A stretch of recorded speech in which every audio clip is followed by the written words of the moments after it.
Hey guys, welcome back to the channel. In this video, we're going to talk about HVAC when you are renting your home or apartment or the space that you live in. We're going to talk about what are your rights, what can you expect from your landlord or property management company.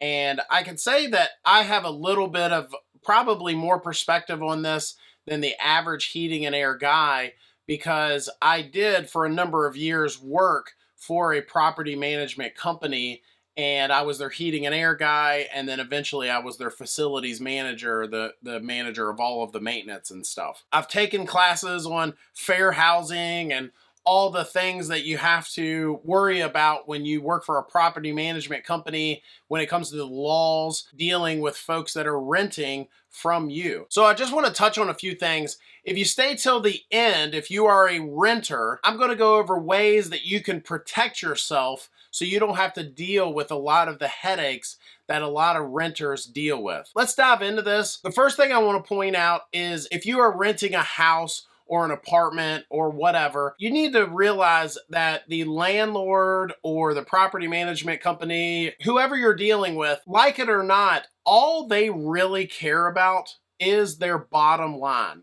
And that may seem obvious, but I feel like a lot of times when renters are renting a space, they sometimes forget that. So I want to just start out and just point that out, because as we dive into this a little bit further, that will probably play a role. So in other words, if you pay, let's just throw out some numbers. If you pay $1,000 a month for rent, and that adds up to $12,000 a year, I hate to break it to you, but your landlord is not going to shell out 13 grand for an extravagant heating and air system, if that makes sense. That may be obvious, but again, I feel like a lot of folks, when they're renting a space, they forget that. So they really only care about their bottom line. That 12 grand, once they take out materials for maintenance, and maybe they had to pay a property management company, and maybe they had to pay taxes and their mortgage and whatever that leftover is, if it's not worth it to them, the headaches and all that for keeping up with a property, they may decide that it's not working out and they may sell the property or whatever.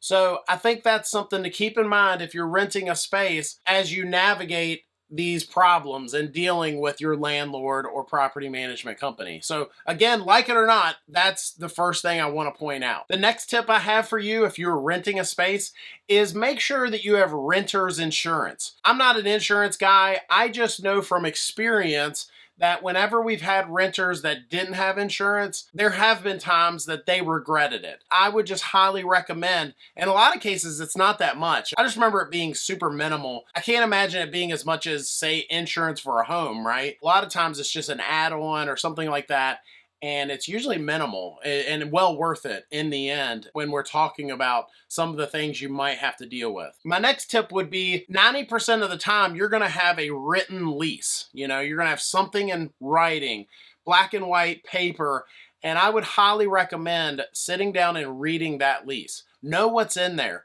Know what to expect. I was dealing last week with a company that, they were the actual property management company, and the tenant was saying, hey, I haven't had AC in this many days, and you're supposed to have it fixed. The laws say this. And I remember the guy saying to me, well, they don't really know the laws. The laws actually say I have to have it fixed in this many days. And I just remember hearing that. I can tell you that all the years that I did property management, that was never I didn't even know the law. That was never a conversation we ever had. To be completely honest with you, that's some pretty piss poor customer service.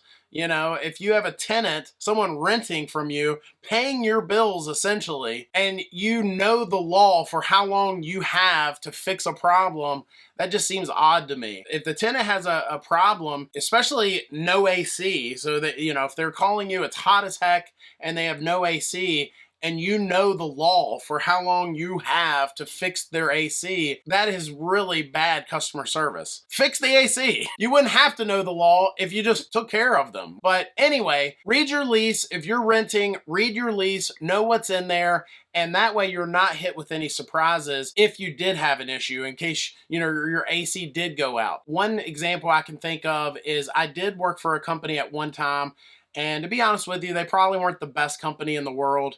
I was young and didn't know any better. This company had in their lease, in their agreement, that the tenant was responsible for replacing their own air filters. The problem with that is when the tenant didn't and they had a problem with their AC because of that, the landlord could say, hey, it's your fault. You're the reason you don't have AC now.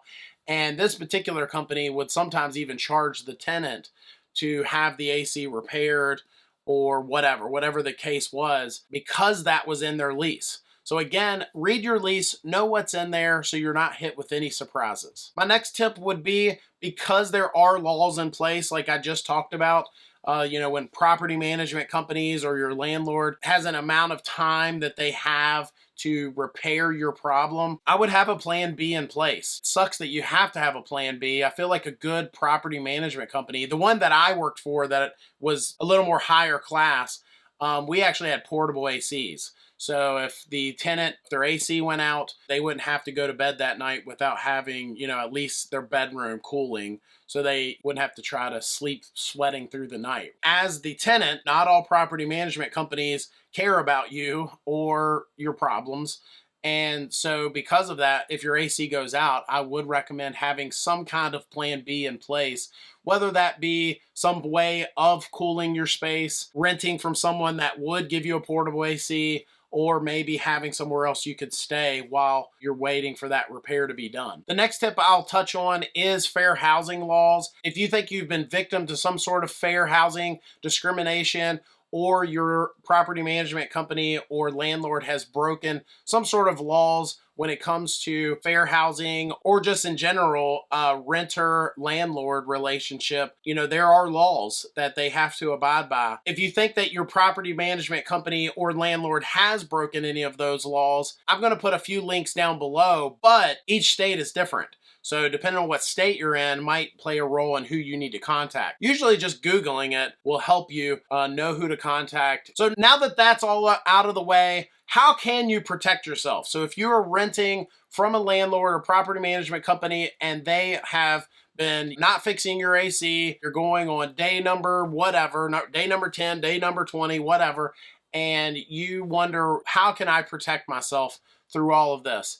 And so the first thing I would say is keep good documentation. If you have a property management company that gives you the option to call in your maintenance or send it in on email or some form of writing through their website, I would do the writing part, or both. But at least at bare minimum, one way that you could keep good documentation, hey, this is the date that I made the request, this is the date, that it failed, et cetera, et cetera. Keep good documentation. And if that means recording them or videotaping them, I believe, now again, every state is different. I'm not a lawyer, but I believe, at least in some states, you are legally allowed to do that. If you just happen to live in a state where that's not the case, I don't think that it would be that out of the ordinary for you to say to your landlord or property management company, hey, just so you know, I'm recording this conversation, I'm making a request to have my air conditioner fixed. Again, I'm not a lawyer. Talk to a lawyer that knows your state and your rights and laws and all that good stuff. I can tell you, after working for a company like that, it would not be a big deal for us, because this is probably no secret, but the property management company, at least a good one, would also be keeping good documentation of all of that. The company I worked for, we would document, this is when they called, this is when we showed up, this is when we made the repair, this is when it broke again, all that stuff. So that way we could protect ourselves in case we ended up in a courtroom.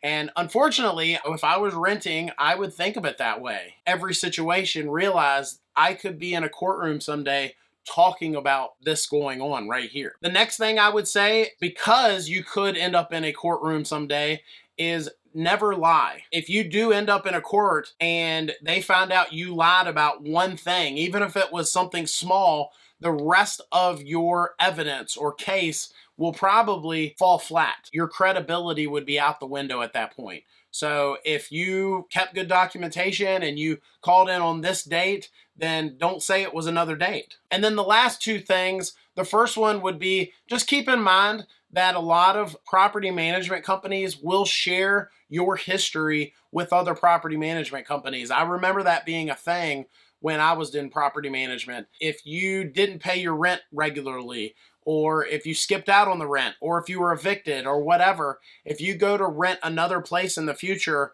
and they call that company, they can share. They will share. It's sort of like, reminds me of like medical records where they'll share your medical records with one another. Well, renters' history is also shared. And again, I'm not a lawyer. I'm not saying that that's legal in all states or anything like that, but I can tell you as someone that has worked at a property management company that does go on, that, you know, they will share, hey, you know, that person didn't pay rent like they should have. That leads me to my last tip, and that would be just realize, even doing all of the things that I just said, making sure you're keeping good documentation, making sure you're knowing what's in your lease and getting renter's insurance and all the things you're trying to do to protect yourself.